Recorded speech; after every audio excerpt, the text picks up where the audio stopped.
La CFDT vous présente Renouveau France 2025, accord d'entreprise signé chez Renault le 14 décembre 2021. Ces dernières années, les salariés Renault ont vécu une succession de difficultés professionnelles ou personnelles.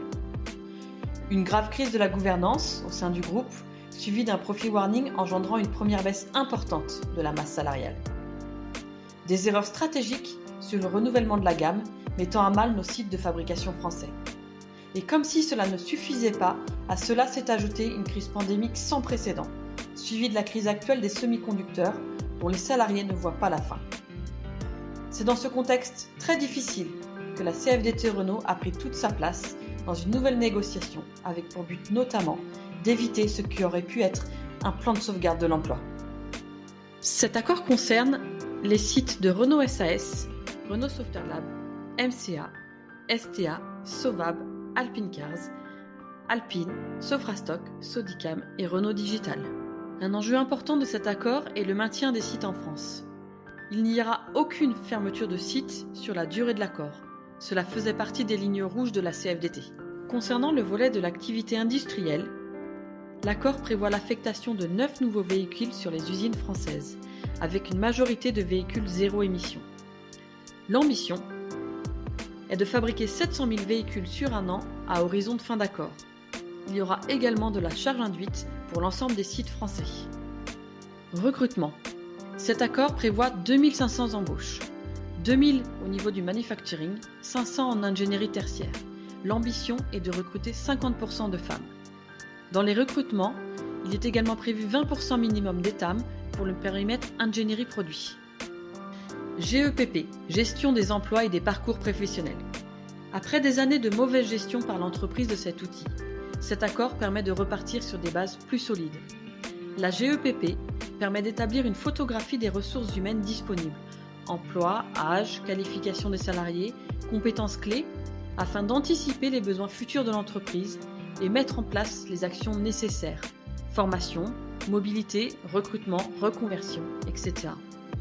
Pour ce faire, l'entreprise doit s'appuyer sur l'entretien professionnel, qui permet de lister les évolutions et les parcours professionnels possibles et d'identifier les formations qui pourraient permettre d'atteindre ces perspectives pour les salariés.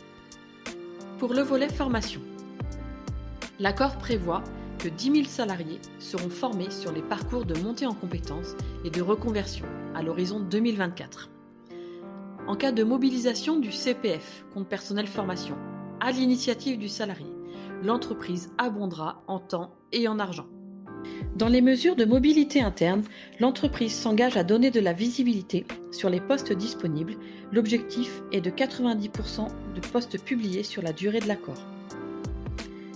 Pour les salariés éligibles à la RCC, possibilité d'accompagnement renforcée pour la mobilité interne comme externe.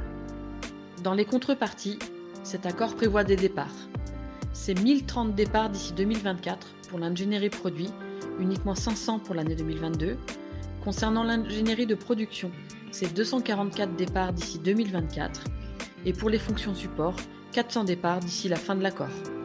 Pour permettre ces départs, l'entreprise ouvre une mesure de RCC, rupture conventionnelle collective.